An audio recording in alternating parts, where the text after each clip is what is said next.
Всем привет, девочки, всем добрый день. Я опять к вам с новой темой, которая сейчас очень актуальна в интернете. У нас 26-й год, год лошади, и сейчас все вяжут лошадок, и ну, чем я хуже других. Вот. Я решила тоже выйти с лошадкой к вам. Вот с такой схемкой от Марии Романовой. Это бесплатная МК, которая стоит в интернетах просторах интернета. Я имею в виду. Хотела красиво получилось, как всегда. Которая стоит на просторах интернета. Вот такую лошадку. Это бесплатная МК от Марии Романовой. Стоит эта МК уже очень много лет. Она стоит очень долго, потому что я эту лошадь вязала, ну, не знаю, девочки, ну, честное слово, лет 8 назад, может быть, 7. Тогда я еще вообще не пользовалась плюшевой пряжей, а связала именно такой, какая она есть. У меня даже до сих пор еще пряжа для волос осталась. Вот, вязала я ее тоже из акрила, она получается вот такая маленькая. Схемка класснючая, вяжется очень легко. Для нее тоже нам понадобится проволока обязательно и какая-нибудь хорошая пряжа для волос. А остальное все вяжется просто одним разом. Единственное, что придется ручки и ножки нам пришивать. Я же, конечно, ее уже связала из плюша. Я испробовала, хотелось посмотреть, как она получится, но она вообще шикарная получается из плюша. Хотела попробовать взять такую же пряжу для волос, она у меня есть, но я себе голову сломала, как бы эту пряжу пришить. Это надо реально стежками ее пришивать. Вот прикладывать эту нитку, я сейчас вам покажу все, и пришивать ее к голове. Но я не хотела заморачиваться, и поэтому взяла другую нить. Ей намного проще работать. Начинается. Ей намного проще работать. И выглядит тоже очень красиво. Перед тем, как начать, хочу поблагодарить автора за эту прелесть. Вот честное слово, вот как только я вышла на YouTube, у меня уже была она в планах, но как-то я до этого не дошла. И вот все то, что я планировала когда-то, много лет назад, она возвращается ко мне, и я ее и делаю. Вот.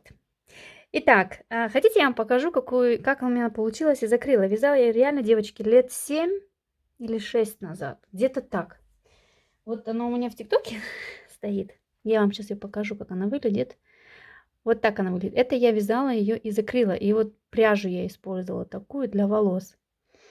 Я не знаю, боком покажет, нет? Да. Хвостик есть, вот такой он чумачичный панк получается. Знаете, это не игрушка, это чисто просто декорация. Я прям обожаю вот именно такие игрушки, которые просто сидят и радуют глаз. Она должна где-то сидеть. Вот если вязать ее из акрила, здесь я вязала из акрила крючком 3,5, то он получается маленький, вот на моей руке он сидит здесь. И это чисто, ну, офигенная декорация на стол. Конечно же, я связала его и из плюша. И смотрите, что у меня. Нет, смотрите, я вам сейчас покажу, чтобы вы мне поверили. Это реально моя работа. Там мои обои, они очень так проминентные в интернете. И вот она, эта пряжа. Вот она. Вот, видите, какой он чумачечный. И я хотела использовать ее вместе с плюшем.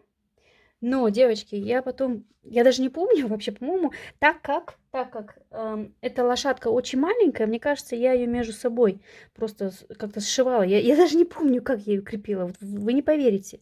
Я не помню, как я ее крепила. Или вязала я ее. Может быть, я столбиками без накида вязала. Вот как ее тут крепить? Вот так она идет. И так как у меня в планах еще одна лошадка есть, и я не стала тратить на это времени, потому что его очень мало, и придумывать, как ее здесь пришить к голове, потому что у автора тоже выглядит такое ощущение, как будто именно такая же пряжа. Где я ее брала, девочки, я не знаю, но это 100% магазин такой, как Тедди, 1 евро магазин, такие дешевые магазины, там часто вот такие вот к зиме продаются вещи. Это чисто для, скажите мне, для шарфиков. Такая пряжа. И вот она шикарна для этой лошадки. Итак, что у меня получилось? У меня получился вот такой шикарный. Вот такой шикарный лошадь.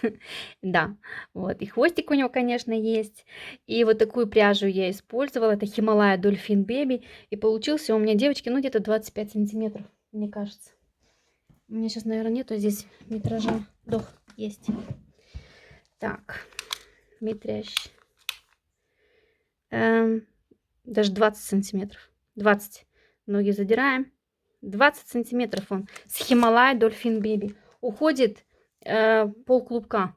Мне кажется, вот реально пол клубка. Не весь клубок. Вот. Это был пробный с плюша. Что бы я здесь по-другому сделала? Ноги бы пришила ниже. Прям вот, прям ниже. Вот тут должны быть ноги, чтобы эти ноги, так как они с проволокой, они держат саму лошадку, чтобы она не падала вперед. Вот. И если я ее сажу, то видно, что ножки чуть-чуть задраны наверх. Их нужно ниже пришивать. Вот. Ноги и руки, они пришиваются. Хвостик, кстати, я только что пришила, ну, как привязала его, потому что я про него забыла совсем. Гриву ему сделала, прям вот до самого не хочу, да, а про хвостик забыла. Ну, можно здесь еще подстричь так, чтобы немножечко как косичка такая была. Я здесь чисто тупо обрезала, да, не очень красиво. Вот, я его еще красиво подстригу, чтобы здесь как-то она так плавно, узенько переходила, а потом хвост. Так, утяжки я ему делала. Вот ротик, носик, глазки. Глазки я не вставляла, глазки я ему приклеила. Это полубусины. Вот, потому что я забыла, как он вяжется, и когда я уже закрыла мордашку, я вспомнила, что сюда надо глаза вставлять. И я их не вставила, поэтому я сделала утяжки, а потом приклеила ему эти полубусины, потому что я знаю, что это идет не для ребенка, это чисто декорация, и я уверена, что она, что никто глаза не заглотит. Наклеила еще такие красивые ресницы, потому что у лошадки у них длинные ресницы. Ушки торчат и волосы. Видите, волосы, ну, это обыкновенная техника. Я в каждую петлю и в каждый ряд я привязывала волосинки. Полосочку просто так взяла, но это мы все вместе сделаем. Что за пряжа вот для такой шикарной гривы? Руки тоже, да, это все пришито, и тут проволока я согнула, как вы можете согнуть одну, пусть рука так лежит, другая как-нибудь вот так, короче, голову подняла, нос задрала. Здесь можете фантазировать, как хотите. Ну, мне она очень нравится, очень, вот честное слово. Я обязательно еще свяжу такую, только чуть-чуть поменьше, чтобы у меня парочка была. Вот. Himalaya Dolphin Baby, крючок номер 5, это мы будем использовать. Мне сказали, что моя лошадь похожа на корову.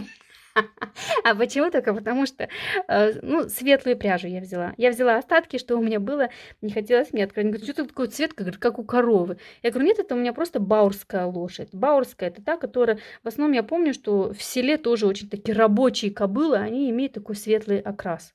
Да, но я хочу сделать те же волосы, но саму лошадь у меня будет темно-коричневая. Такая не сильно темная, но коричневая, темнее, чем это.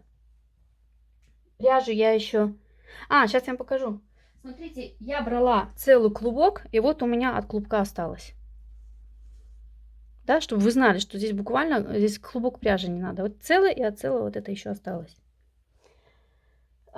Волосы. Сейчас, секунду, я вам покажу, какую пряжу нужно для волос. Так, девочки, нашла я пряжу. У меня вот эта пряжа, она вся без этикеток. Но оказывается, что у меня где-то в закромах еще точно такая штука белая, она с этикеткой. Потому что пряжа очень старая. Я ее покупала с рук на eBay, Kleinanzeige. В Германии есть такой интернетный базар. Люди выставляют ненужную пряжу, там недорого, в синих огромных мешках. Я как-то у одной женщины купила реально, девочки, по-моему, за 20 евро. 3 или 4 синих больших мешка. Пришла и забрала у нее пряжи. И я не знаю, что там внутри. Но там была такая пряжа. И было, вот один мешок был очень толстой пряжи. Там некоторые пряжи с мизинцев. Прям можно ковры ей вязать, да. И вот это как раз вот для волос. И у меня осталась эта пряжа.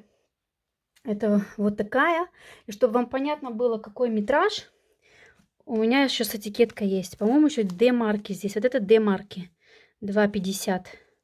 Очень она старая, эта пряжа. И ее в продаже нету, если честно. Вот. Здесь не написано, но это D-марк, потому что она лежит у меня тоже. Я такую пряжу раньше набирала, потому что я ей вязала раньше игрушки, еще плюши я даже не знала. Это одна и та же пряжа, я буду гриву делать из этой. Это она и есть. И буду использовать пряжу Chenille Baby, такого, знаете, ржаво-коричневый, такой красивый очень цвет. Номер идет 100, потом 60, лот идет 853, потому что это тоже большую роль играет. Метраж здесь как у Himalaya Dolphin Baby, 100 на 120. Это в принципе одно и то же, только вот марка другая. Такая же пряжа есть еще тоньше. Вот из нее я вязала зайчиков. До этого сейчас выходило, да, видео от меня. И я вот хочу попробовать связать из такой тоненькой потом. Ну, мне, в принципе, вот это вот оптимально прям для этой лошадки. Она крупнее смотрится, она прям такая, она прям красавица, понимаете? Так, эту пряжу мне уже Стелла, дочь моя малая, нарезала много таких этих. Я сказала: Стеллочка, наделай мне, пожалуйста. Вот она села там, побаловалась, короче. Нарезала мне вот таких вот веревочек. В принципе, это немножко длинновато, ну ладно. За это спасибо. Вот те, что длинные, идут на гриву, к челке покороче. Я бы покороче их обрезала, ну, я и за это ей благодарна. Вот эта пряжа. Режем ее вот такими вот полосочками, или как они называются, кусочками. И потом, когда мы уже привяжем, или я вам покажу, как я их крепила, мы ее потом берем вот так вот раскручиваем. Прям на месте. И идет очень быстро. Она так вот раскручивается, и получаются кудряшки. Можно, конечно, так оставить, но, блин, это очень быстро идет. Чем толще пряжа, тем легче ее раскрутить, но она должна быть скручена.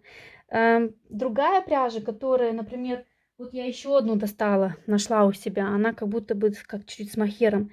Ее хрен раскрутишь, честное слово, хотя она закручена, потому что она идет, знаете, с каким-то махером, и она будет цеплять все время. Видите? Она вот цепляет, и это будет очень муторно и тяжело. Хотя тоже возможно. Тоже будет красиво. Это я вот выбирала, какую пряжу взять. Но мне очень нравится. Так, чтобы вам было ясно и понятно, задайте вообще в интернете, вот тут в Германии живет, существует вообще эта марка еще или нет. Так, Kaufring. Мне кажется, ее нету. Короче, это полиакрил. И идет 145 метров, 100 грамм. Здесь крючок номер 4. Поэтому все равно, какую пряжу вы возьмете, лишь бы вот, если хотите, чтобы она как у меня подобие выглядела, лишь бы вот этот метраж был, да, на 100 грамм. И чтобы она была закрученная, это очень важно. И чтобы как можно меньше было ворсин. Тогда ее очень легко просто взял, раскрутил. Но я для этого использую еще и цыганскую иголку. Когда они прикручены, я просто иглой залезла туда. Сейчас, где у меня? Секунду, девочки. Я, как всегда, не собранная. С работы прибежала, и пока дома никого нету, думаю, надо, блядь, садиться, иначе я пропущу весь Новый год. Цыганскую иглу не этой стороной, это. Я просто вожу ее. Раз, и все, она очень быстро идет. Единственное, что я бы сделала сейчас, но я и так и буду делать, я, скорее всего, опять буду полубусины использовать. Вам я скажу, в каком месте вставлять глазки. Мне понравилось с этими полубусинами, я потом их на горячий клей сажу, их не отодрать. Вот честное слово, не отодрать. Мне один раз надо было отодрать, и я всю игрушку разорвала. Поэтому я буду использовать черные полубусины, и они идут... Ой, они идут 15. Нет, вру. 14 или 13 миллиметров. Я потом замерю, когда буду, я сейчас не помню. Вот. Буду их использовать. Можно, конечно, поменьше взять, но мне это понравилось. Мне кажется, размер прям здесь оптимально подходит. И перед тем, как вот бусины эти приклеить, ресницы приклеить, не обязательно, если вы хотите клеить. И если нет, я думаю, девочка пусть будет с ресницами, пацана можно без ресниц, хотя лошадь есть лошадь, да? У них и всех ресницы. Вот. И перед тем, как вот это вот все на лице сделать, глазки, да, реснички, я сперва привяжу все вот эти волосы, всю эту гриву, потому что он лежит у меня лицом на моих коленях. Я там привязываю, он шоркается об мои колени, и мне так жалко эти реснички, и эти глазки, это все. Поэтому очень просто будет сперва привязать это все, распушить это все, а потом, когда лошадь готова, остальное украсить лицо, еще бы было бы красиво. Что-то я не подумала, потом уже, когда она сидит, вот сюда можно так, девочки, какой-нибудь цветочек как за ухо, да, такой приделать. Ромашку. Шикардос вообще. Честно, мне так нравится. Я, главное, выставила эту лошадку, и потом увидела, что я хвост не приделала. И она у меня в интернете без хвоста. А потом, да ладно, все равно же не видно, как будто он на хвосте сидит. Сидит моя лошадь. Все, по-моему, я достаточно наговорила. У меня сегодня такое настроение что-то хорошее. Ну, хочется поболтать. Тогда будет, наверное, не скучное сегодня видео. А то Ленка в последнее время расслабилась, у нее времени нету с вами поболтать. А мне-то хочется. Все, девочки, начинаем. Берем пряжу. Вот такую. Или Himalaya Dolphin Baby. Если у вас такой пряжи нету, берите любую другую пряжу, но к ней подходящий крючок. С любой пряжи вы можете связать по этой схеме лошадку. Вы видели, она там из акрила. Это я просто экспериментирую. Я сейчас такая ленивая тонким крючком вязать и акрилом. Беру всегда толстую, потому что она как не то, что красивее смотрится. Некоторые игрушки с акрила даже еще красивее смотрятся, чем с плюша. Ну, блин, я уже как-то не могу отойти от этой пряжи, если честно. Но люблю я это, потому что они такие няшные получаются. Они такие, их прям вот зацеловать охота, такие они красивые получаются. Все, пряжу, крючок номер 5. Проволока. Все ту же проволоку буду использовать, которую использовала последний раз для зайцев. Поехала в магазин, еще раз докупила, потому что столько навязать зайцев, у меня вся проволока ушла. Вот, кстати, кому зайцы мои нужны, обращайтесь, они у меня есть. Ладненько, девочки, все. Начинаем. Пойду я водички попью, аж горло пересохло, столько болтать, это ужас. Да, девочки, черную пряжу нам еще нужно, я совсем забыла. Черную пряжу вот для вот этих кончиков. Можно взять и другую пряжу. Там уже сами смотрите, как вам нравится. Итак, нам нужно будет связать 4 одинаковые детали. Это копыта, да, это что руки, что ноги у лошади, они одинаковые по этой схеме. Вот, 4 одинаковые, плюс потом вставляется еще и проволока. Ну, подождите, я сейчас отпущу камеру. Секунду. У меня немножко по-другому здесь. Такой нету кнопочки, чтобы так спустилась, поэтому мне приходится здесь руки ломать. Так, автор по этой схеме вяжет просто в кольцо амигуруми, вяжет 6 петелек, и потом 6 этих петелек или 6 этих столбиков, 14 рядов. Я связала 14 рядов, они немножко длинные у меня получаются, поэтому я их укоротила на 12 рядов, девочки. Вы можете вязать 14, как по схемке, но у меня они были такие длинные, что я уже не знала, куда их загибать. Поэтому я связала 12. Так, берем. Мы, как всегда, сперва вяжем самые мелкие детали, да?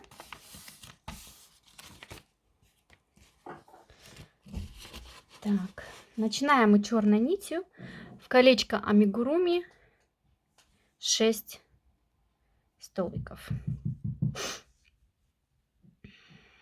Так, 1, 2, 3,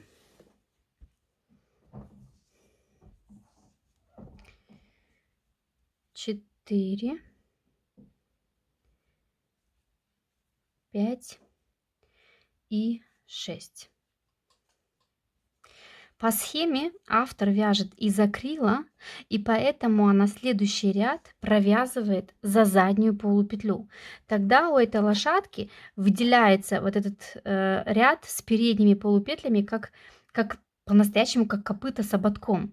Но в этой пряже, тем более в черной нитке, это не видно. Да? И поэтому я буду игнорить этот ряд за заднюю петлю, а просто провязываем 2 ряда по 6 столбиков черной ниткой. Окей? Если вы вяжете с акрилом, то вы провязываете один ряд за заднюю полупетлю. Это значит, вы входите не полностью в петлю, да, за обе стенки, а вы входите в петлю и за заднюю стенку только ряд провязываете. Тогда вот эта передняя стенка, она как ободочек такой получается, как полосочка. Вот. Я той лошадке так это делала, но, во-первых, не видно это, во-вторых, форма не меняется, из плюша она все равно остается такой, какой она есть. И потом уже, ну, в этом ряду, потом в следующем будут сильно видны вот эти вот цики-цаки, вот эти переходы цвета с одной пряжи на другую. Поэтому я здесь так оставлю, и мы сейчас провязываем черной пряжей 2 ряда. Окей? Без изменения. 2, 3, 4, 5, 6. Это один ряд. И точно так же еще один ряд. Провязываем 6 столбиков. Так, вот я провязала еще один ряд. Я эту нить обрываю. Беру коричневую нить. Вы можете связать белую лошадку. Кстати, у меня в планах, наверное, на немецком я буду белую лошадку вязать. И белую гриву. Представляете, какая красота будет? Вот именно с той другой белой пряжи. Хочется, чтобы они все были у меня разного цвета. Потому что, ну, столько я таких лошадей вязать навряд ли я буду. Вот свяжу как одна пробная. Одна на русском, одна на немецком. И потом у меня будут еще другие лошадки, девочки. Постараюсь сразу же крутить видос. Так, вот последняя 12-я петля, она из 2 рядов. И сделаю тут смену нити. И провязываем без изменения. Вот сейчас с этим цветом провязываем 12 рядов. По схеме, как я уже сказала, нифига не вижу. По схеме, как я уже сказала, вяжется 14 рядов. Мне они получаются длинные. Может быть, из акрила оно не так длинно получается, как вот из плюша, потому что плюш он сам по себе увеличивает, да, хотя, ну, и лошадка сама увеличивается, но все равно мне это было много. Короче, провязываем эти ниточки, мы провязываем пару петель вместе, да, и затягиваем, чтобы здесь сильно так вот эти вот цики-цаки не были видны. Так, это уже 3.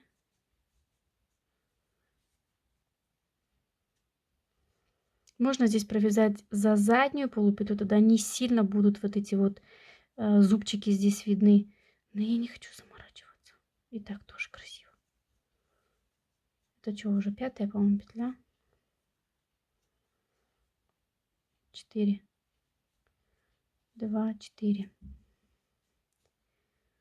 Вот. Сейчас я ее спрячу, потому что она меня уже бесит. Туда внутрь просто ее спрятать. Ножки, ручки не набиваются ватой. Туда просто вставляется проволока. Окей. У нас сегодня пятница. 17 октября. Ну, чтобы все было актуально, да. Это некоторые люди задают мне вопросы в тех видосах, которые я вязала в 2018 году. Девочки, я не могу ответить больше. Вы уж на меня не обижайтесь, если некоторые я вопросы с тех видео игнорирую, потому что, ну, блин, мне надо сесть полностью этот видос просмотреть. Я не люблю себя слушать, я не люблю себя смотреть. Я знаю, что многим это нравится, но я не люблю себя. Эта баба, которая здесь вот снимает, она, блядь, такая нудная, такая. Поэтому я не могу ее смотреть. Это мне надо весь видос пересмотреть, чтобы понять вообще, что она там рассказывает, да, и потом вам ответить на этот вопрос. Это я про себя так иронично говорю. Ну, вот честное слово, я уже не могу вам ответить. Вот. Очень много мне пишут, что, типа, мол, именно касаясь всех этих старых видосов, ну, как, упрекают меня в том, что я там не говорю ряды, там, не говорю там сколько пряжи, все такое. Ну, это было давно и неправда. Там я только начинала, окей? Поэтому сейчас я меняюсь, вы же видите, я вам каждые вот ряды обозначаю. Я говорю, какую нитку беру, сколько нитки. Поэтому вы уж меня простите. Ну, в основном это новенькие, те, которые меня не знают. Им меня очень много на этом канале. Мне нравится. Так, короче, просто вот так теперь вяжем, и все. Вот. Вяжем вот этой вот пряжей 14 рядов, 12 рядов, по моему мнению. По автору мнению 14. Попробуйте, как у вас будет. Может, вы туже вяжете, чем я, и они вам нормально будут в длине. Окей? Я сейчас довяжу эту одну лапку. Проволоку можно потом ставить, не обязательно сразу. Вот. И мы вяжем таких лапок 4 штуки. Окей? 3 остальные, это я сейчас довяжу, 3 остальные лапки я потом свяжу. Я начну сразу с вами вязать тело, чтобы время не терять. Мне его мало. Так, что-то, девочки, я, вязав одну ножку, так разошлась, что сразу все 4 связала, потому что у меня телефон сел. Ну, думаю, ладно, пока заряжается, я свяжу 4 ножки, они уже готовы. И одно ухо я связала. Свяжем второе, и потом начнем вязать с вами тело. Итак, в кольцо амигуруми набираем 6 столбиков.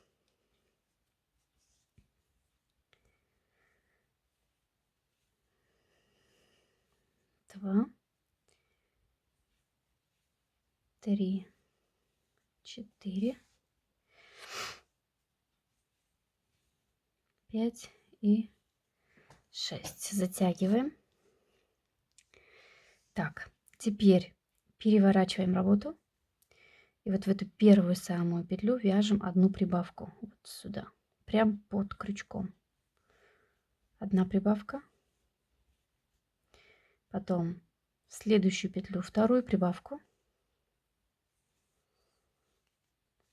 В следующую петлю мы вяжем одну прибавку из столбиков с накидом. Накид вводим в петлю и провязываем один столбик с накидом. В эту же петлю еще раз столбик с накидом. В следующую петлю провязываем также 2 столбика с накидом. Раз, 2. У нас еще остается 2 петли, и провязываем просто прибавки, столбик без накида. 1 или 1 прибавка, и в последнюю петлю тоже прибавку. 2. Я оставлю нить подлиннее, ей я пришью ушко. Вот эту вот нитку, это я буду пришивать, потом вам покажу. А вот эту нитку мне надо как-то ее зафиксировать. Я сперва сюда веду и сделаю узелок. И потом опять вот сюда ее веду и сделаю узелок. Это та нитка, которую мы к кольцу стягивали, чтобы колечко не распустилось. 2 узелка по краям. Ну и теперь уже время ее пришло время ее обрезать. Просто обрезаем и все. Она не распустится. Можно чуть-чуть прижечь, ну не обязательно. Вот, когда будем пришивать ухо, я иглой введу вот эту первую петлю, чтобы вот так вот ушко стянулось сперва, а потом будем его пришивать. Так, девочки, ну начнем вязать с вами тело. Крупно, да? Это не для того, что я плохо вижу, хотя я в очках. Чувствуется уже возраст. Кстати, мне так интересно, да, у меня правый глаз 100%, по-моему, 98% хорошо видит, да, а вот левый глаз у меня -2. И если я долгое время не ношу очки, то у меня начинают такие головные боли, потому что сильное давление идет на правый глаз. И поэтому без очков не могу. А потом уже стала заметить, что я стала плохо видеть, когда читаю. Ну, конечно, не до такой степени. Это просто у меня так, мой друкер так их распечатал. Я даже так не планировала. Ну, почему бы и нет. Но без очков что-то я уже чувствую, что мне уже немножко тяжеловато. Не то, что я не вижу, я все прекрасно. За рулем я не могу без очков. Я не вижу шильды. Вообще не вижу, мне все расплывается. А вот дома там я могу и без очков, но под вечер у меня болит голова. Так, голова и тело это одно целое, такая вот гагулина будет. Да? Ой, девочки, если бы вы мою спальню тут видели, боже мой, здесь каких только нету ниток. Я вот как только сяду что-нибудь вязать, у меня потом здесь уборки надо на целый час. Итак, в кольцо амигуруми вяжем 6 столбиков.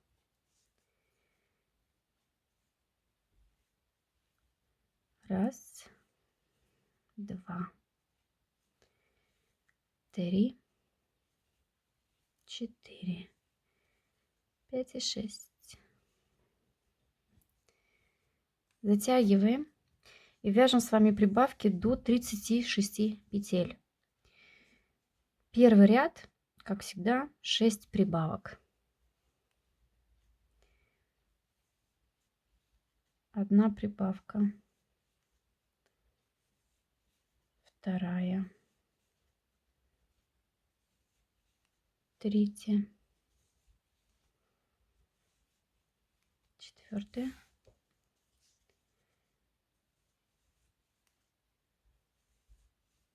пять и 6. 6. Следующий ряд ставите маркер, я пока еще оставлю. Следующий ряд мы вяжем с вами 1 столбик, 1 прибавка и так 6 раз. Провязываем 1 столбик, 1 прибавка. И так весь ряд по кругу. Столбик, прибавка.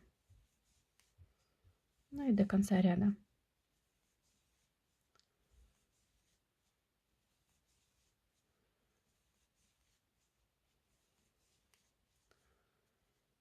Столбик, прибавка.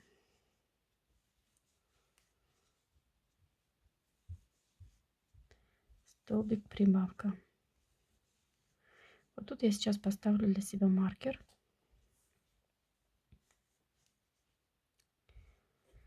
Вот. Знаете, сейчас я что, это у меня в голове мысли какие. Вот если я темное свяжу и буду вот такой светлой завязывать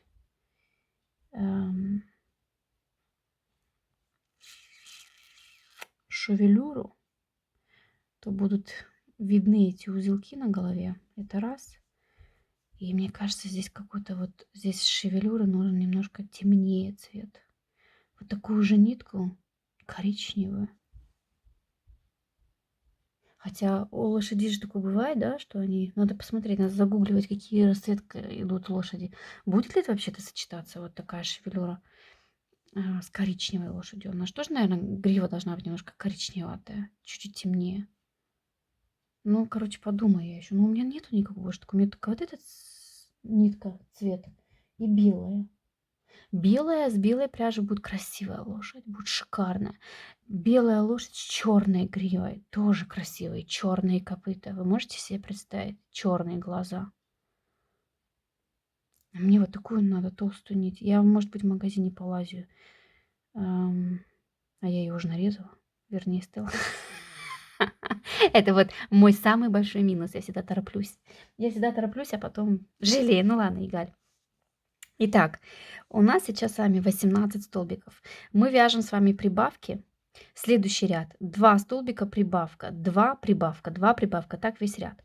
Следующий ряд 3 столбика прибавка и так весь ряд. И еще один ряд 4 столбика прибавка и так 6 раз.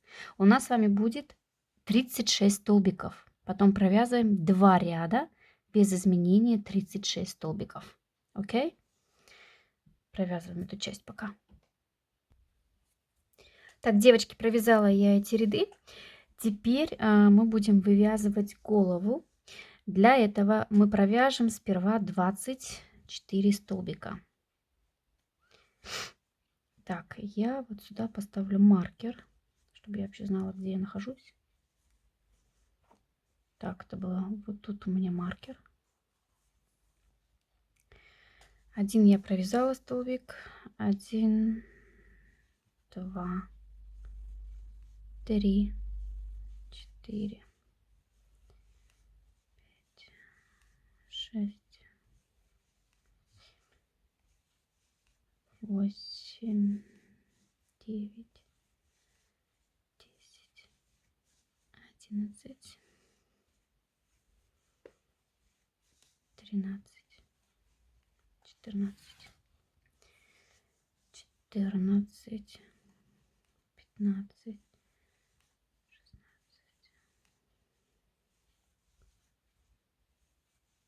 19, 20, 21, 22, 23, 24.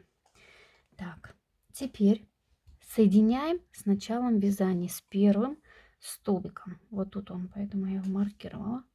Соединяем. Ну, я думаю, что тут у меня вот маркер, у меня была вот эта вот первая петля. Давайте я посчитаю.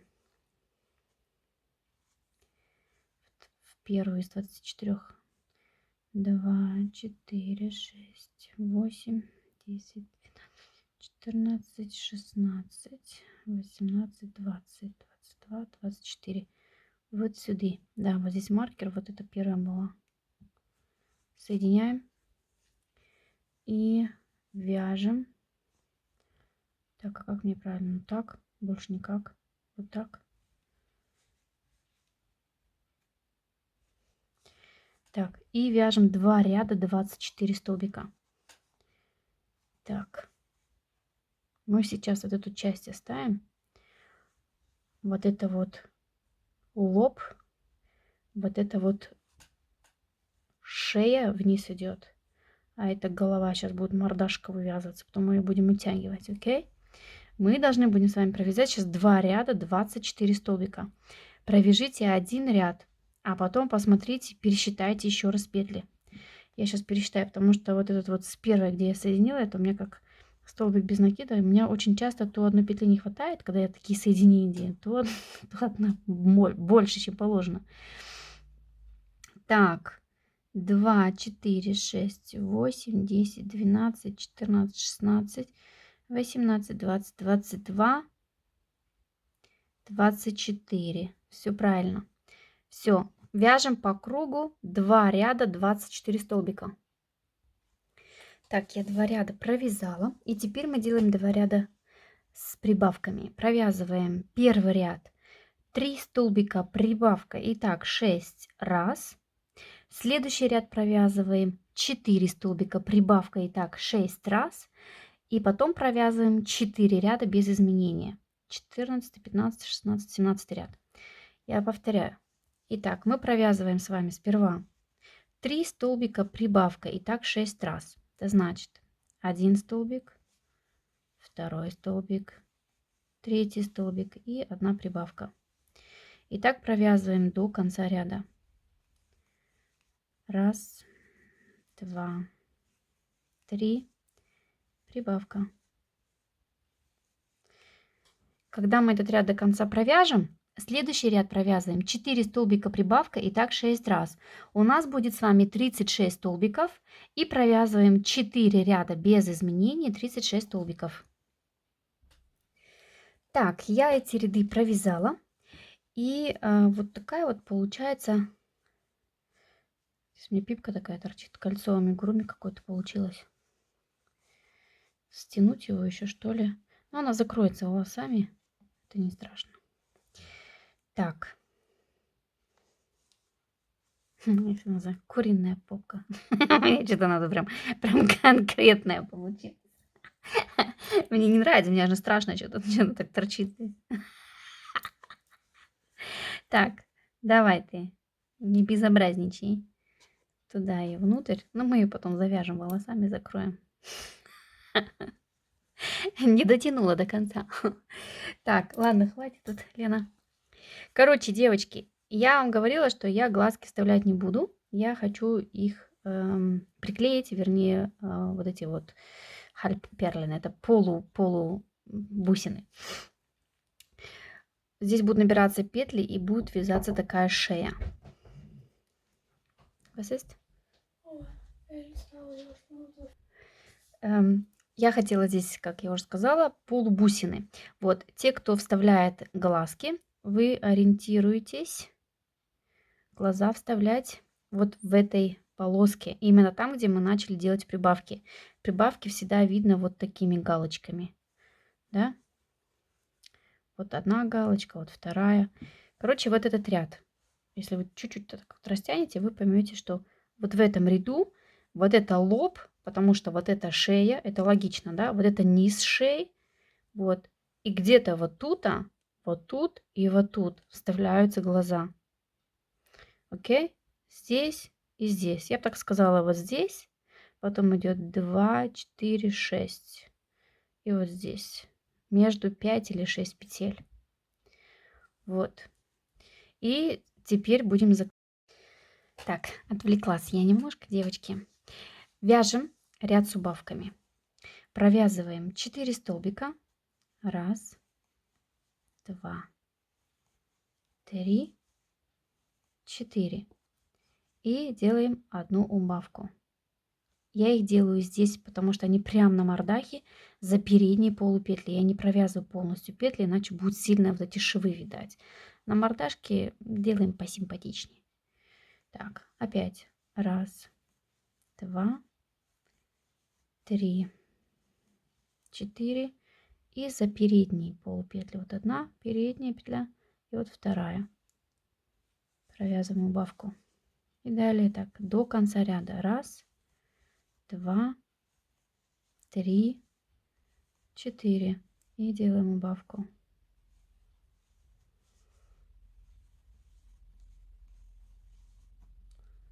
Два, три, 4. Убавка.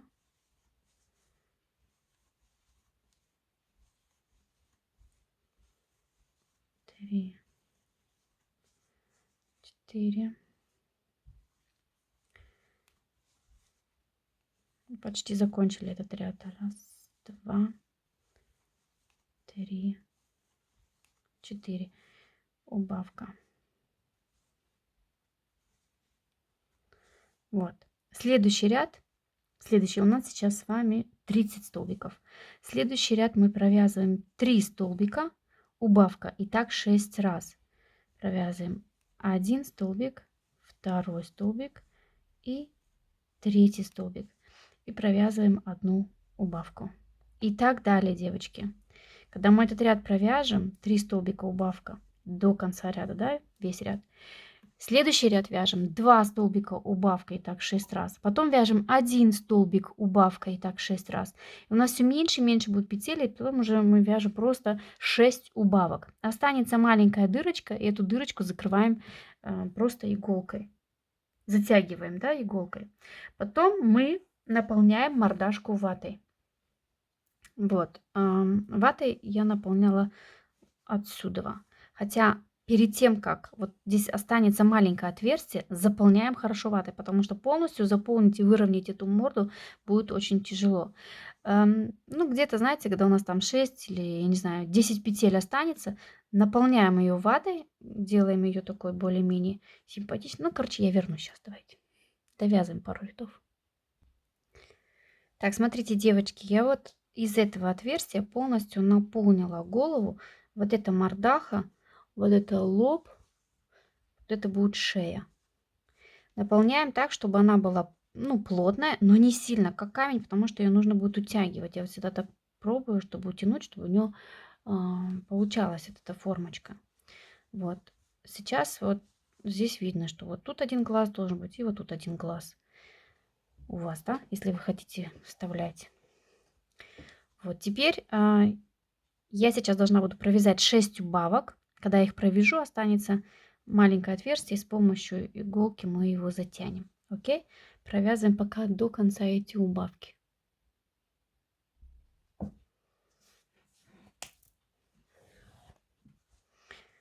Так.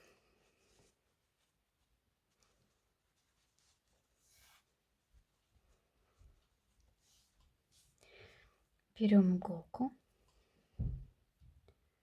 Вставляем. И затягиваем. Тут у меня была последняя убавка. Я просто беру передние полупетли.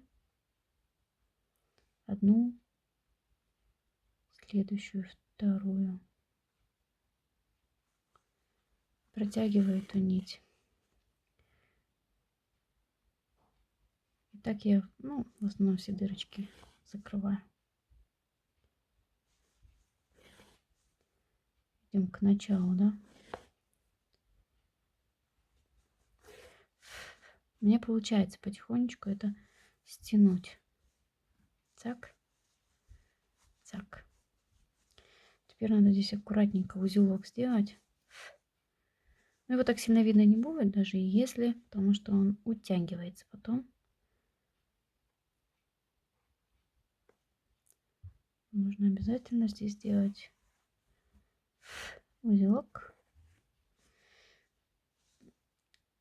И вот эту вот пипку ввести внутрь туда. Ну и где-нибудь здесь вытащить. Я ее сюда затянула и потом иголкой так. Вот так я закрываю. Я показываю, просто мне очень часто новенькие спрашивают, те, которые только учатся вязать, как закрыть эту дырку. Поэтому это для тех, кто может, просто мотайте видео. Все, голова у нас связана. Теперь нам нужно будет набирать вот тут петли. Вот тут. И будем вязать дальше тело. Эти нитки я отрежу, потому что они мне будут мешать. Я их сразу по самое не хочу. Вот так. И я голову так положу, и вот с этой стороны я буду набирать, начинать отсюда, да. Разницы нету. Кто по-другому набирает, кому так нравится, кому так, как хотите. Я вот так. Мне так удобнее. Так, шея, ну и тело. Да, нам, в принципе, осталось довязать это, и все. И потом самая красота начнется. Утягивать, пришивать. Особенно грива. Божечки, девочки, там вам терпение. Кстати, с такой пряжи она быстро идет, и ты видишь результаты. И очень красиво. Мне, если честно, меня так сильно не нервировало. Я не очень люблю привязывать волосы. Если вы хотите сделать кудри, вот у меня на канале есть... На канале у меня на первом, у меня 2 канала, да. Один канал называется Хелены Янцер, а второй канал называется Хелены Янцер 2. И там везде разные видео. На одном канале они не повторяются со вторым. Почему я так сделала, я не знаю. Если честно, не вижу смысла. Но мне почему-то в тот момент захотелось это сделать, открыть еще один канал и вести. Хотя, в принципе, логично было бы сделать один немецкий канал, один русский, да. Ну, это еще все можно сделать, но это надо перекидывать, это надо все видео доставать и все такое. Поэтому на первом канале у меня есть единорожка, и там я вязала локоны. Воздушные петельки воздушные, и потом в каждую петлю ввязывается где-то 3 столбика с накидом из одной петли. И вот если вы в каждую воздушную петлю будете вязать 3 столбика с накидом, будет получаться такая загогулина, рюшечка такая. Она, может быть, будет красива, но не для этой лошади, потому что она... Вот эта грива, она будет очень тяжелая, и она будет постоянно лошадь падать. Можно связать такие кудряшки, но из тонкой нити. Вот именно из этой. Вы знаете, я тоже об этом уже думала. Вот такие кудряшки связать только вот из этой нити. И их пришить. Ну, в принципе, пришивать их не нужно. Ты просто берешь эту нить и из нее вывязываешь уже. Привязываешь нитку, из нее вывязываешь воздушные петли, и потом в каждую петлю по 3 столбика с накидом. И когда ты это провязываешь, она автоматически закручивается. И вот таких много кудряшек навязать будет очень красиво. Комбинация этой пряжи с этой, но из этой должны быть волосы. Тогда они легкие, эти кудряшки, тоненькие, очень аккуратные, красивые. Это будет, правда, красиво. Так, вяжем далее шею. А то я опять заболталась все. Вяжем шею. Или тело. Да? У нас здесь 12 петель. И мы сейчас начнем с вами вязать вот в этом месте. Вводим сюда крючок и набираем по этим петлям. Набираем 12 столбиков без накида. Да? Если мы сейчас так посчитаем, девочки, например, я вот сюда веду, у нас получается 1, 2, 3, 4, 5, 6, 7, 8, 9, 10, 11, 12. Здесь это 12, и у нас еще вот тут отверстие остается. Провяжите столько столбиков, чтобы у нас вот это отверстие закрылось. Я, например, в той лошади провязывала не 12, я остановилась 12 здесь, и у меня вот этот промежуток еще здесь, дырка образовывается, потому что ты так не стянешь сильно. Поэтому здесь 12, здесь будет 13, эвентуэль 14. Вот, и нам потом надо будет провязать первый, второй, третий, четвертый. 4 ряда, 12 столбиков. Так вот, в следующем ряду мы убавим именно здесь эти лишние столбики. Но это только для того, чтобы не было дырок потом. Если вы наберете только 12 и попытаетесь здесь стянуть, здесь будет дырка, вам придется ее иголкой зашивать. Я не люблю шить. Поэтому мы делаем так. Вводим, берем нить и набираем 12 столбиков. Делаю воздушную петлю, ну и ее провяжем. Так, немножечко сейчас будет тяжеловато вот в самом начале, да. Вы сперва посмотрите, а потом будете вязать. Итак, идем в следующую. Это у нас будет один столбик. Наверное, раз, два, три. Вот эту ниточку я ее с собой провязываю, да, чтобы не распускалась. 4, 5. Так, теперь я ее туда уберу, она мне чтобы не мешала. 5. Далее 6. Вот тут сейчас будет тяжело. 6, 7,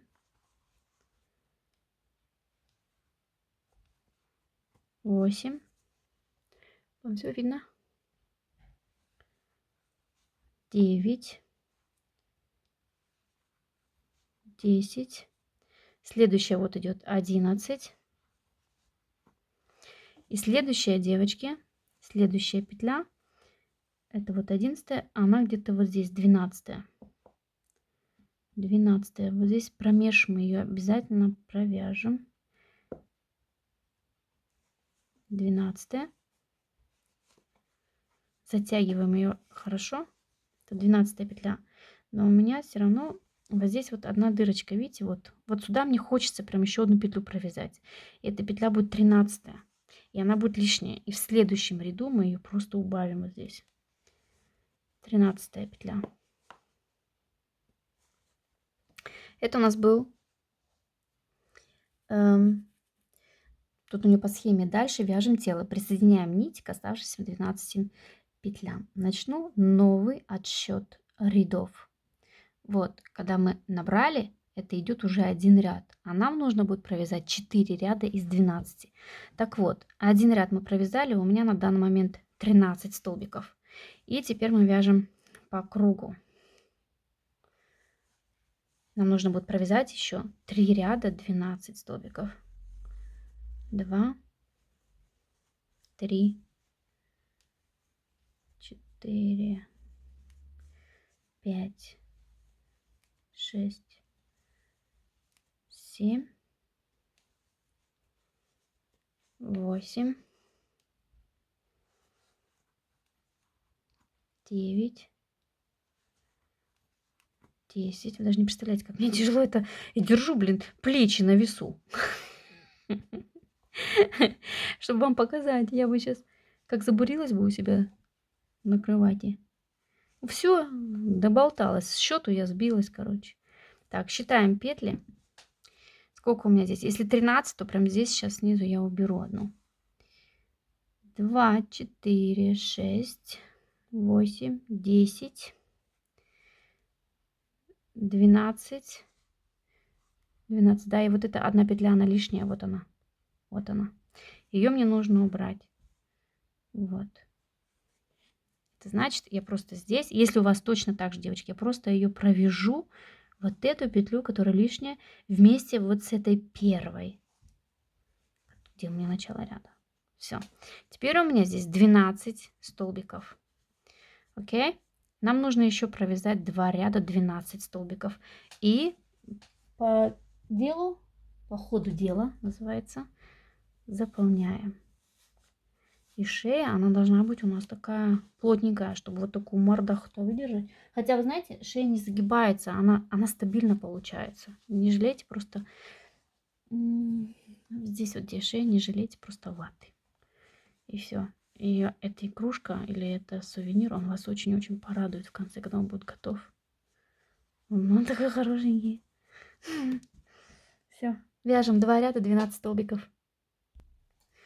Так, девочки, провязала я эти 4 ряда. Вот так у меня получается шея.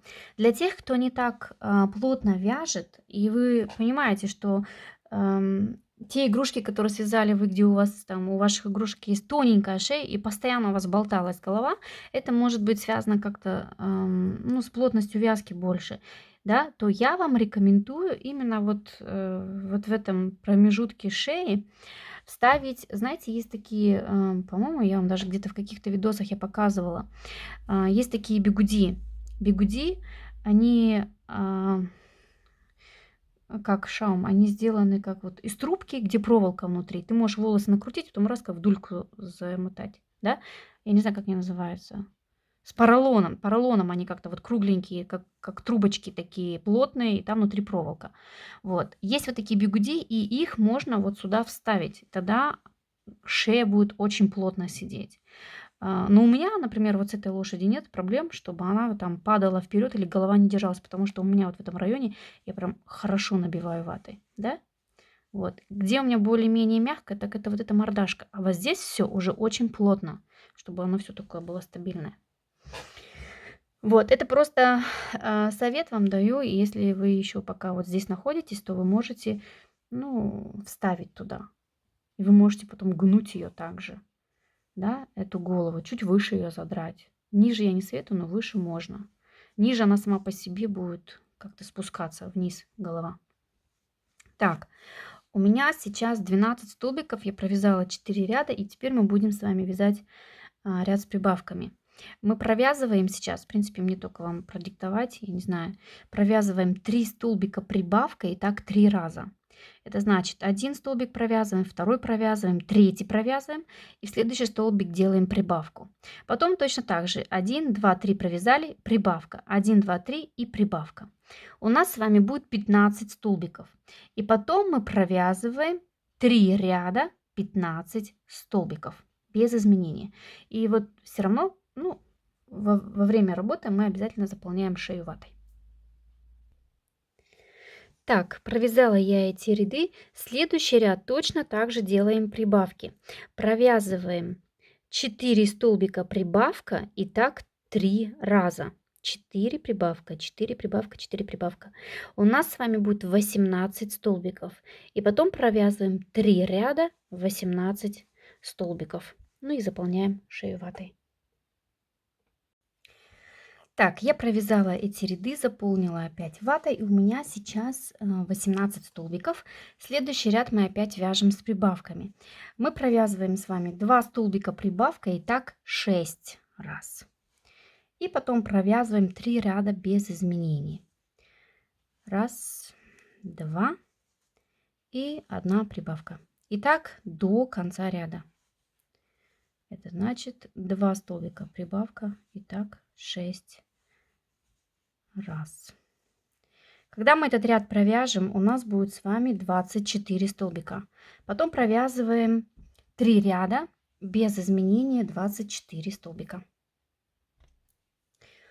Так, девочки, я провязала эти ряды, у меня 24 столбика. Теперь мы будем делать с вами прибавки. Мы делаем 3 ряда с прибавками и потом вяжем 5 рядов без изменения. Итак, первый ряд с прибавками это 3 столбика прибавка. 3 столбика прибавкой, ну и так 6 раз, весь ряд, да, 3 столбика прибавка. Следующий ряд идет 4 столбика прибавка и так 6 раз. И еще один ряд это 5 столбиков прибавка и так 6 раз. И у нас будет 42 столбика. Вот, когда мы эти прибавки сделаем, то мы провязываем 5 рядов 42 столбика. Хорошо заполняем вот здесь ватой, да, чтобы прям такое был. Шея была. Вот, заполняем. Короче, вяжем. То, что я сказала. Так, ряды провязаны, и теперь мы будем просто убавлять. Вот как мы тут убавляли голову и потом стянули, да, цыганской иголочкой, точно так же будем убавлять здесь и при этом набивать тело. Ну и в принципе лошадь-то уже связана, останется только все пришивать. Утяжки сейчас еще сделаем. Итак, мы начинаем, девочки.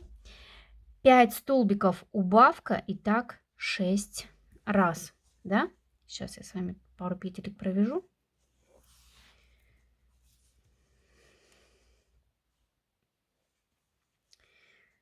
Раз, два, три, 4, 5.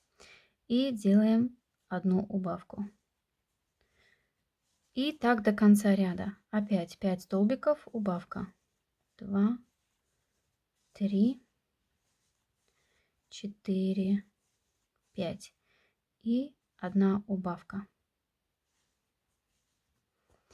Вот. Так убавляем по кругу. Следующий ряд мы убавляем 4 столбика убавка, и так 6 раз. Следующий ряд 3 столбика убавка, и так 6 раз. Следующий 2 столбика убавка, и так 6 раз. Следующий 1 столбик убавка, и так 6 раз. И потом у нас останется только 6 убавок. При этом постоянно наполняем тело и делаем ей такую форму, ну, чтобы она основание тела здесь снизу было плоским. Вот он должен так закругляться, а само тело должно быть плоским. Так, сейчас я попробую на той лошадке показать. Секундочку. Вот, смотрите. Вот получается вот такое вот основание. Оно как плоское, да? Вот. Сюда, конечно, можно даже, ну, что-то внутрь вложить такое, чтобы плоское было дно, ровное. Не обязательно оно без этого хорошо сидит, потому что оно, эта лошадка, вот об эти ножки, она хорошо держится. Только эти ножки нужно пришить еще чуть ниже, чтобы оно вот почти, ну вот на ряд ниже. Потому что тогда все это тело будет еще ложиться на сами ноги. Ноги будут еще держать. Здесь пупец держит. И вот эти вот передние лапки, она как-то облокачивается. А если ножки будут прямо вот с этим дном вместе пришиты, то еще больше вот этот вот, как объем, да, на который держится лошадь. Вот. Ну, все тогда, давайте тогда это довязываем, закрываем, наполняем хорошо ватой. И потом посмотрим, что получится далее. Так, девочки, довязала я тело. Вот так у меня все закрылось. Здесь я делала простые убавки, потому что их не видно. У меня почему-то под конец начала эта пряжа так пушиться. Я не знаю, может быть, в конце она не очень такая качественная была.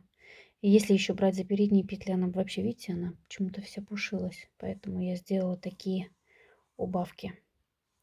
На лице, конечно, такие убавки вот с такими полосками, но некрасиво. Поэтому здесь из этих убавок, видите, разницу вообще не видно, да? А здесь они видны. Ну, это дно, оно закрыто, не видно. Так, я хочу теперь сделать убавочки на мордашке. Мне желательно здесь поднять камеру и поставить метки. Секундочку. Так. Кстати, я посмотрела лошадей в интернете. И там есть коричневые лошади с белой гривой. Есть коричневые лошади с желтой гривой. Ну, такая, знаете, она как кремовая. Поэтому я париться не буду и сделаю ему светлую гриву. Но, конечно, в тон она красивее смотрится, да? Я вам потом покажу. Потому что у меня нет такой черной пряжи. Мне кажется, красиво тоже было бы с черной. Так. Чтобы утяжки были ровными и красивыми, лучше сделать меточки. Вот тут так глазки.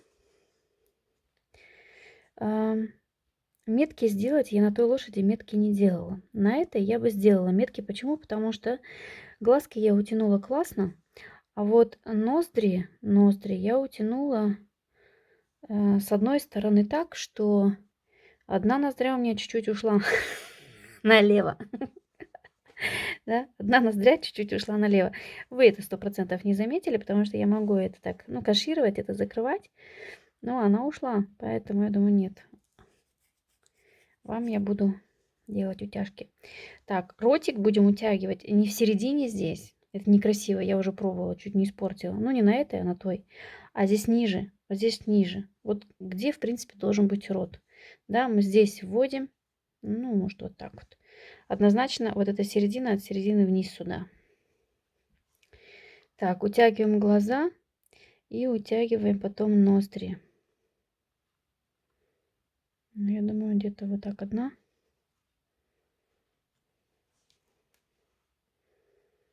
Ну и на этой же линии где-то вторая вот так.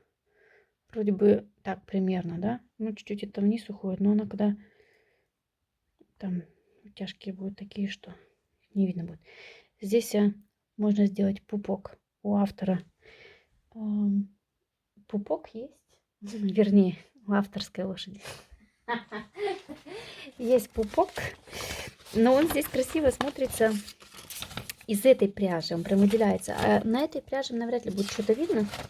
Поэтому я его делать не буду. Видите, у него чуть-чуть как будто вот утяжка там есть одна. Да, и глазки у автора, они близко друг с другом. Это более такой чумачичный получается. Вот это классно.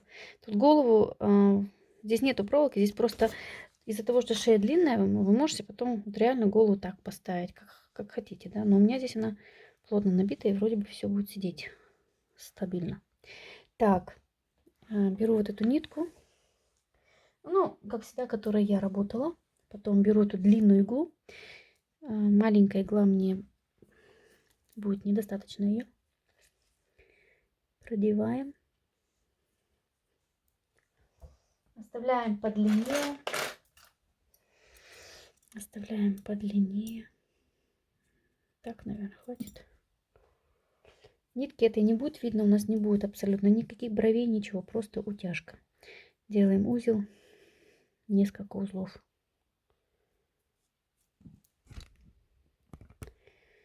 Так. И пошла, родная.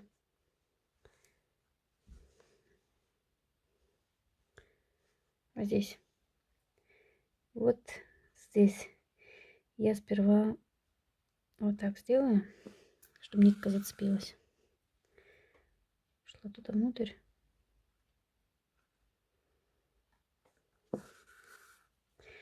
Так, теперь ввожу и выхожу там, где глаз.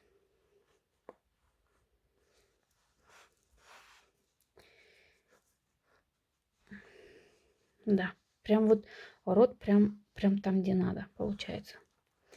Так, опять сюда иду, чуть-чуть в бок на одну петельку. И вот куда я вошла,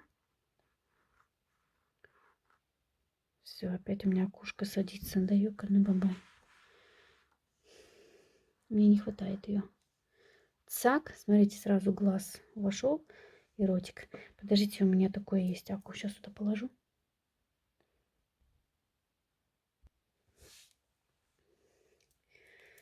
Так, повторяем это дело. Натягиваю. Опять где глаз вхожу. Нам сперва надо утянуть глазки. Вот так. Так, ладно, еще раз. И выходим уже не тут, а на одну петлю в сторону. Вот сюда, наверное. И утягиваем. Так, теперь здесь же рядышком идем вот в этот глаз. Короче, у меня во всех игрушках одно и то же. Один и тот же вот этот вот метод утяжки. Цак. Рядышком, да, на петлю в сторону уходим и идем опять сюда.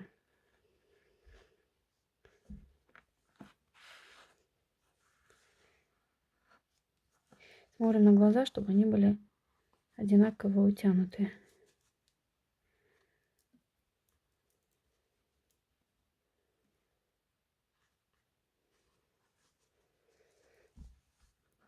Повторю.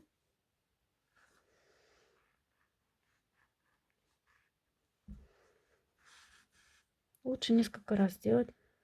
Зато 100% она... О, иголка ушла туда.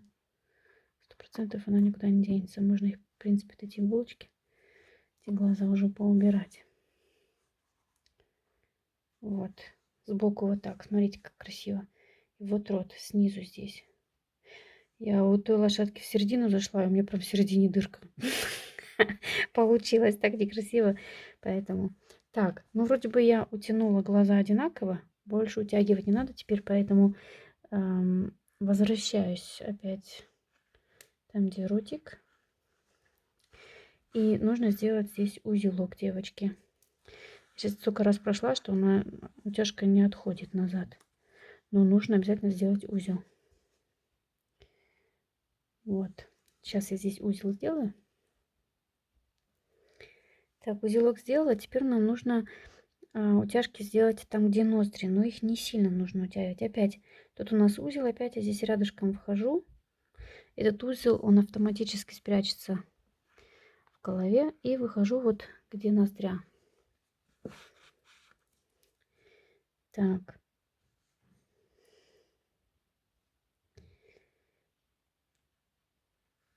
Можно, конечно, другим методом, да, войти сюда, потом сюда и здесь утянуть. Они автоматически две утянутся. Но это надо, чтобы две нитки отдельно были. Я уже не хочу сейчас нитку. Я все так же. Например, берете иголку, вводите изо рта в ноздрю, чтобы здесь нитка висела. Выводите, и этой ниткой затягиваете, завязываете. Я боюсь только много узлов иметь. Вот так. Ноздря, она должна быть чуть-чуть видна только. Вот, теперь я иду сюда. Держим здесь чуть-чуть, да, чтобы она не убегала. И назад.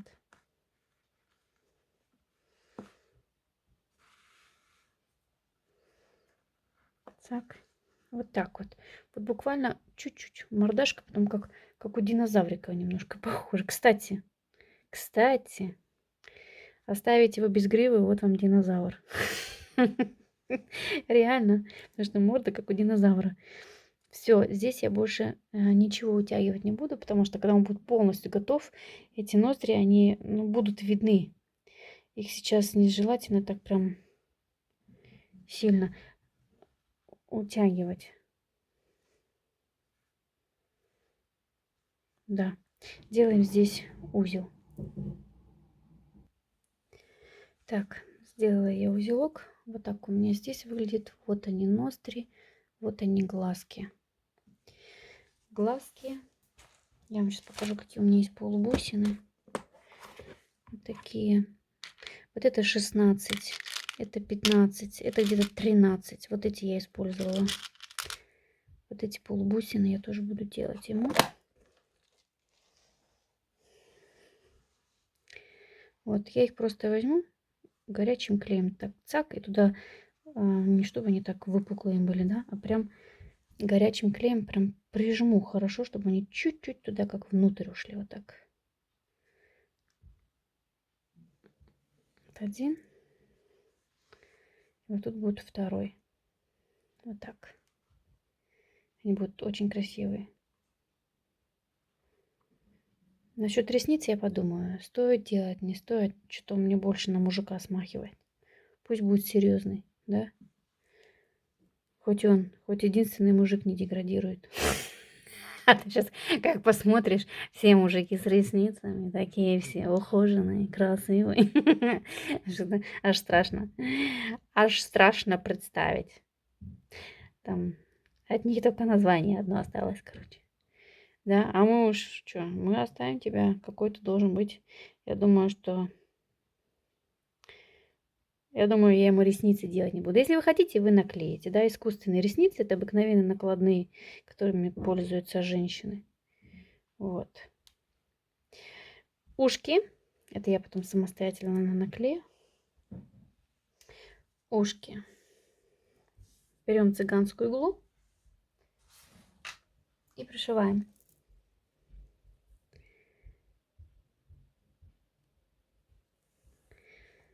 Сперва я введу вот сюда. Ну и можно так чуть-чуть стянуть. Так. Такая ракушка. Вот. Или здесь их пришить, или пониже, как хотите. Ну, у лошадей всегда уши сверху. Единственное, что мне не нравится, если мы потом гриву будем делать, у него ушей видно не будет. А мне так нравится, чтобы они выглядывали. Тут, например, я так сделала, что у нее ушки вот так вот торчат. И когда она сидит, я их чуть-чуть, конечно, прикрываю, но они, блин, хочется, чтобы они выглядывали. Да? Ну, у мужика они должны вот так торчать. Это значит, мы ему их наверх сделаем. Конь так конь. Конь должен быть, а не противоположность коня. Противоположность коня — это кто? Евнух или кто? Или как они называются? Ой, как они называются? Противоположности коней, которые уже когда-то был конем. Мерин. Нет, не Мерин. Нет, Мерин. Мерин — это же Мерседес или что? Евнух. Евнух. Я сейчас такие слова тут говорю, я сама не знаю, что они значат. Лишь бы меня не заблокировали. Так, я ему сделаю, так как это настоящий мужик, я ему сделаю уши наверх. И когда я буду делать гриву, то я думаю, что наверху я могу ему такую причесочку сделать, чтобы у него грива сверху такая была коротенькая, а сзади длинная, понимаете? Ну вот как-то так я их пришиваю. Вот как-то так. Ему, да, это будет у меня мужик. А там будет девочка пробная, поэтому у нее ушки свисают, реснички торчат. Вот, если честно, я бы сейчас этой ниткой второе бы ухо пришила. Но у меня тут тоже как-то так сейчас сделано, что надо им поработать. Вот так, девочки. Прикиньте. Нет, он не должен быть похож на бегемота. Он должен быть как лошадь. Вот так он должен быть. Короче, делаем узел, пришиваем второе ухо. Позиционируйте так, как вам нравится, окей? Вот. Дальше, что нам остается? Руки. Руки и ноги. Я в каждую лапку сделала проволоку, намотала здесь вот в конце изолентой и конец я закрутила, чтобы никто не поранился. Чтобы эта проволока не вылазила здесь. Окей? Маленький кончик оставила, чтобы входил в само тело. Автор делала тоже классно, мне тоже понравилось, но я так набила плотно, что мне кажется, моя проволока, ну, тяжело она проходит. Она брала нужный размер проволоки, просто проволоку, насквозь прокалывала и одевала на проволоку эти ручки. Точно так же и ноги. Это прям оптимально. Вот. Но я знаю, что здесь я не проколю насквозь. Потому что, ну, я плотно очень набила, да. Поэтому вы уже сами смотрите, или вы насквозь проволоку протянете, потом на нее оденете руки и пришиваете к телу. Или же вы это самое, вот как я. Ищем тоже точки, например, но сильно низко навряд ли нужно. Я сейчас просто их так ставлю, а потом, когда пришьем, потом уже их можно закруглить так, как вы хотите. Вот, одна здесь, другая здесь, но не сильно вперед, потому что руки длинные. Руки длинные, и вы потом не будете знать, куда вообще их, куда их закручивать. Сейчас я посмотрю, как я делала на той лошадке. И обратите внимание, что сзади Сзади, видите, расстояние какое? Совсем мало. Поэтому руки больше идут назад. Потом они так закручиваются и ставите их как хотите. Здесь между ними 4-3 петли. Вот. Это значит, вот его голова. Я думаю, что вот сюда. Ведь она уже здесь даже туго заходит. И другая рука, ну, как-то, наверное, вот так. Самое главное, чтобы они были все на одном. Вот так вот будет самое четко. Потом вы их вниз отпустите. Окей? У них достаточная длина, чтобы они свисали и как-то там их закруглить. Вот. У меня тут, я все сравниваю с той. Шея, да, длина. Здесь, ну, можно их ниже садить. Вот здесь они прям классно сидят. Ниже, значит, сейчас Стелла у меня на кухне посуду моет. Гремит так все. Так, ну как-то вот так. Короче, смотрите, позиционируйте, как вам больше нравится. Но однозначно их нужно ровно пришивать. И не сильно впереди, а более назад. Выше, сюда. Вот так. Вот так пришиваем руки. Окей. И ноги пришиваем. Ноги пришиваем так, чтобы вот эта часть была на одном уровне вот с этой частью. Понимаете, вот так, чтобы они были. Вот так. Это значит, их нужно где-то вот тут, наверное, уже почти вот тут пришивать. Вот так. Боже, как это неудобно здесь все под камерой показывать, если вы знали. Ну вот вы понимаете, да, что я имею в виду? Ноги должны быть на одном уровне. И тоже, девочки, сперва делаем одно, потом второе, да. И точно так же не сильно их вперед. Вы можете их сперва чуть-чуть загнуть, посмотреть, как они будут здесь лежать, вот так. Если вы их загнете, да. Загнули, потом цак вот сюда. И вот они реально где-то там сзади должны быть воткнуты. Вот, где-то вот тут.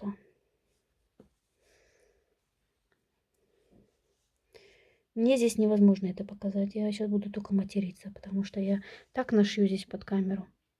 Я думаю, вы понимаете. Я вам просто еще раз покажу здесь на этой лошадке.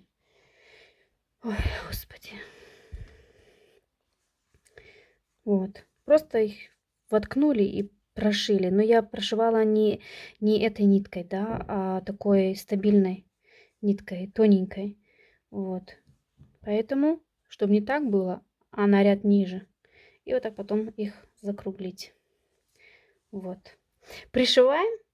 Я сейчас пришью руки, пришью уши, пришью ноги, приклею глаза. И потом покажу, как мы будем делать с вами гриву. Фу, я уже устала стоять. Сейчас я скоро буду. Девочки, посмотрите, я ему, короче, пришила уши, руки и ноги, посадила, он сидит у меня. Конечно, ему не хватает только еще гривы, потому что грива, она его немножко удерживает на месте. Но я вам хотела просто показать, потому что в лежачем положении, ну, невозможно показать его брутальность. Посмотрите, какой чувак родился. Вот реально он на меня смотрит и думает, ты договоришься сейчас, мать, ты реально договоришься. Посмотрите на его позицию рук. Я не делала ничего, я просто их пришила. И вот как они закрутились, так они закрутились. Не знаю, почему, но мне хотелось его один раз без гривы показать, как он красиво смотрится. И ничего здесь такого нету. Здесь вот даже без ничего на морде он шикарен. Но это мужик. Это чувак, короче, самый настоящий. Сидела на него, смотрела, смеялась, не могла с вами не поделиться. Короче, мы сейчас его оденем в волосы. Я ему стопудово сделаю такой чубчик. Гриву сзади такой. Будет чубчик здесь, чтобы уши было видно. Да, чувак на шухере, короче. Я не знаю, откуда у меня сейчас эти слова берутся. Но мне так он уже нравится. Короче, делаем дальше. А то я чувствую, что я сегодня не доделаю. Все. Так, все, девочки, пошутили и хватит. Работаем далее. Итак, давайте будем ему привязывать гриву. Начинаю я с хвоста. Вот, конечно, вы можете отметить дорожку, где вам ее пришивать. Вот, хвостик я бы сделала бы треугольничек, да. В принципе, мне для ориентировки не обязательно втыкать иголки ему сейчас в заднюю часть. Я его здесь пожалею в этом случае. Я наметила себе вот одну точку, и вот так вот я сделаю ему хвостик в виде треугольничка. Берем нитку, вот она, верхняя наша задняя точка. Протягиваем крючок, цепляем эту нить, вытягиваем ее и протаскиваем ее через эту петлю. Так, затягиваем. Все. Берем далее следующую нить. Ну, идем сюда вот на бок. Желательно расстояние, чтобы не было через ряд, да, или там через петлю. Здесь в этом случае надо в каждую петлю. И так далее, девочки. Вот таким вот методом будем сейчас его одевать в красоту. Вот. Бермудский треугольник. Сейчас ему тут и навяжем. Делаем сперва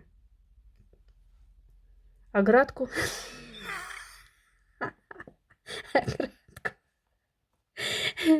А как это по-другому сказать? Не оградку. Делаем сперва, обрабатываем сперва край.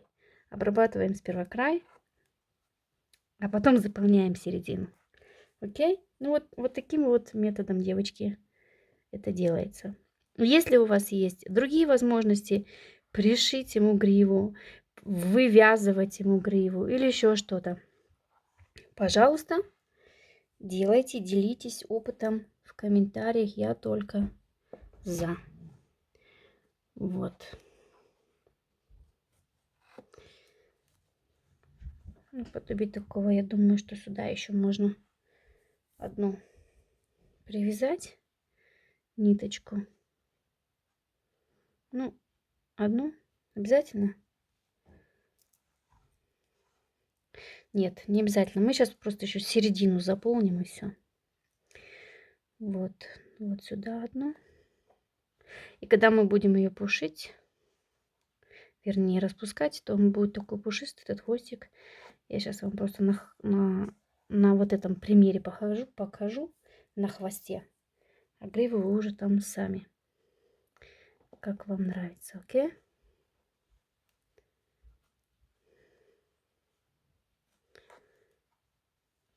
Желательно потуже затягивать, чтобы не так сильно эти узлы выделялись. Наверное, стрелки придется еще резать, это мало будет.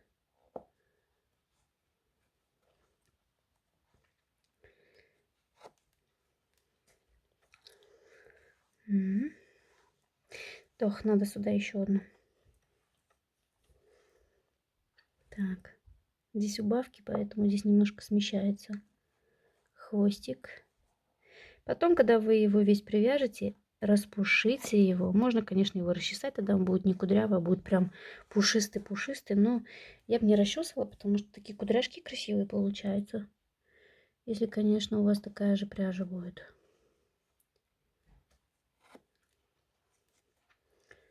Так, что тут у меня? Вот так. Доделываем. Вот это вот еще все. Хозяйство здесь.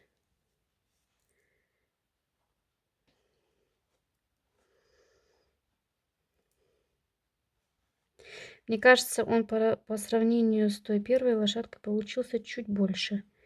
Может быть, это пряжа, ну, качество у нее потолще. Потому что даже Хималая одна бывает такая вся какая-то не очень, а другая бывает такая толстая. Классная пряжа, да? И он как будто бы можно сантиметра 2-3 выше, чем та. Но я потом в конце видео посажу их вместе. Вы видите разницу? Что? Вот здесь еще надо одну. Вот здесь вот. И все, это будет хвост. И если честно, я бы не сказала, что так сильно прям тяжело и прям сильно много работы. Нет, потому что нитка толстая, и она очень быстро закрывается. Все. Получается вот так. Вот такой треугольничек. Теперь берем, или вы можете так оставить. Конечно, потом его, когда можно будет хвостик этот подстричь, если что-то там, ой, если что-то там сильно длинное, это можно прям вот, как в парикмахерской.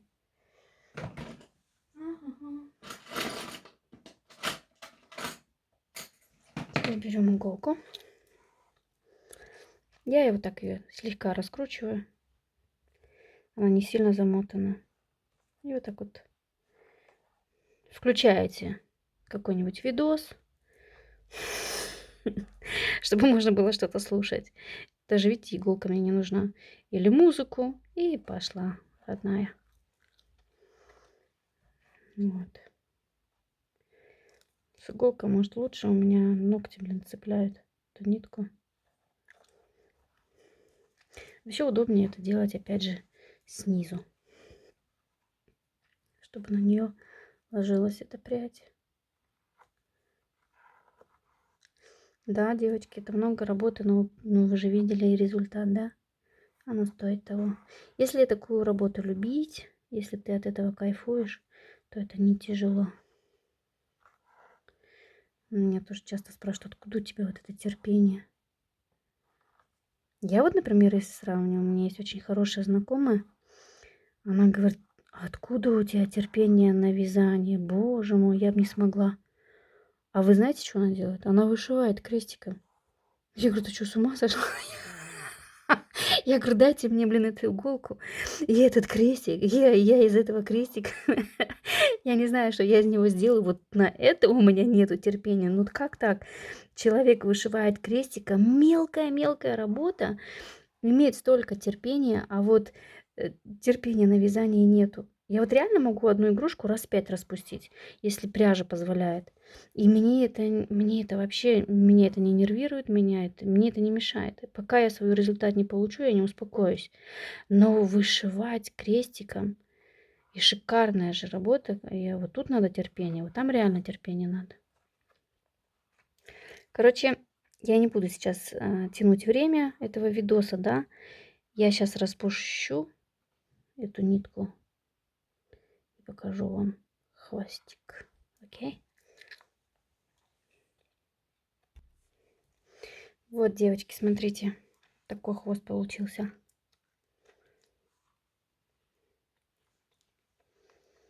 Мне нравится, что он так вот в треугольничек переходит. Ну и потом он будет просто сидеть и хвост вот так вот сзади, чтобы видно было, что у него хвост есть, да? Вот. Следующее. Грива, я думаю, что ее можно начать отсюда или вот отсюда. Но волосы оставить чуть подлиннее. Вот, например, вот так. Тогда и получается, я бы их вот начала бы здесь крепить. Чтобы сильно, сейчас, чтобы сильно не сливалось с хвостом. Да? Вот, чтобы здесь видно был промежуток. Или здесь крепить начну, или здесь. Чем меньше нам крепить, тем лучше, да? Ну-ка, я вот так положу, то не видно. Вот. Я думаю, что начну отсюда крепить. Если вы здесь их завязываете, то они вот так вот ложатся. Обозначьте себе дорожку. Вот. Также сделайте. Или вы идите вот каждую петельку, да? И вы же примерно ориентацию. Ориентация север. Господи, мне вообще разговаривать нельзя. Мне надо тупо просто делать, потому что язык у меня потом не у меня рот не закрывается, понимаете? У меня сразу и все и песни, все, что хочешь. Я вот вязала сейчас и делала. Я все время пела песню Успенской «Кабриолет». Я уже хотела, да отправьте же вы меня куда-нибудь.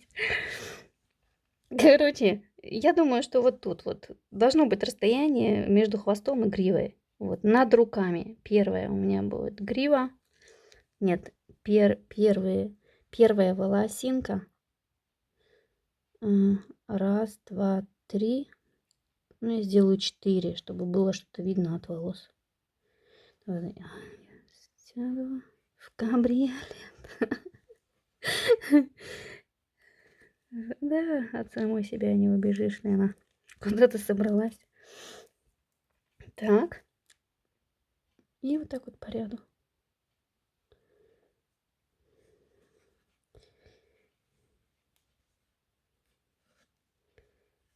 Так.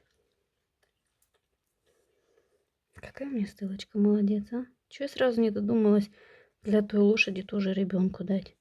Сидят же днем и ночью в этих телефонах. И хоть чем-то занять их, что ли. Она у меня начала интересоваться вязанием. И все, что-то резко она бросила, сказала, это не для меня, мама. Это обидно. Жалко, обидно. Но это единственный ребенок, который вообще крючок взял и что-то там вязал. Вот так. Поднимаемся наверх и вот так идем. Идем. Вот эту часть полностью, если вы хотите, можете чуть-чуть сюда выйти. Ну, в принципе, когда мы будем пушить, она автоматически широкая получается такая все. Как у Аллегровой у него вот такой причесон. Вот, поэтому я думаю, что вот в полоску вот так в треугольник пока хватит. Потом переворачиваете, здесь делаете, здесь и здесь. Здесь можно челку такую отпустить. И здесь пару чубчик такой, вы знаете. Мне кажется, такой классный будет. Все, девочки. А я пока я все это привяжу, пока я здесь порядок наведу, потом я вам их обоих покажу, окей? Ой, ну мне нравится эта лошадка, я аж балдею от нее. Это вам не медвежата в комбинезонах. Это вот я понимаю. Вот это я понимаю, да?